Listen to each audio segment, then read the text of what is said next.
Welcome to ஆசான் easy Hindi channel. ஆசான் easy Hindi சேனலுடைய ஆன்மீக பயணத்தில் உங்கள் அனைவரும் வரவேற்கின்றேன். இன்றைய ஆன்மீக பயணத்தில் நாம் பார்க்கவிருப்பது நீங்கி இரு நீங்காதிரு. நீரை தவிர பிறவற்றிலிருந்து மீன் விலகி இருக்கிறது.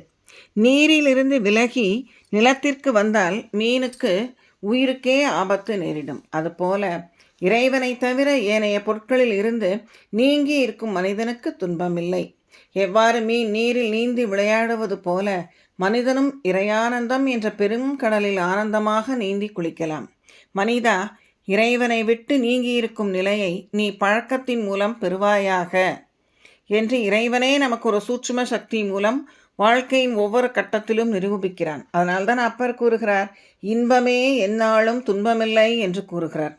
எனவே நம் வாழ்க்கையில் ஒரு காலகட்டத்தில், அதாவது 50 வயதிற்கு பிறகு நாம் இறைவனோடு எவ்வாறு ஒன்றி இருக்க வேண்டும், வெளி உலக ஆசைகளில் இருந்து பற்றில் இருந்து கொஞ்சம் கொஞ்சமாக ஒவ்வொரு நாளும் எவ்வாறு நீங்கி நம்ம ஆசைகளை குறைத்து கொண்டு பந்த பாசங்களிலிருந்து கொஞ்சம் கொஞ்சமாக எவ்வாறு விலகி இருக்க வேண்டும் என்பதை நாம் கற்றுக்கொள்ள வேண்டும். அவ்வாறு கற்றுக்கொண்டால் வெளியுலக ஆசைகளோ பந்தங்களோ பாசங்களோ நம்மை எந்த விதத்திலும் பாதிக்காது.